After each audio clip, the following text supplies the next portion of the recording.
चलो भाई। फूफा नमस्ते। चलो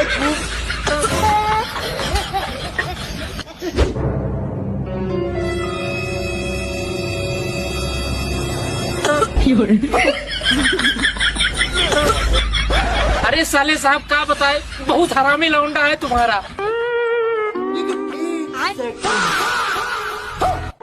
अरे बेटा पिचकारी में रंग घोल लो, काहे सादा पानी नहीं ला रहे हो? अरे पापा ये पिचकारी का पानी नहीं है। तो फिर किसका पानी है? अरे अरे अरे अरे आज जीजा जी होली है, बुरा मत मानिए, बैठिए हम पानी लेकर आते हैं। रुको जरा, सबर करो। साले अगर तुम हमारा लौंडा होते ना, अच्छा तो भूल जाते कि तुम पैदा हुए हो। ये क्या हो रहा है?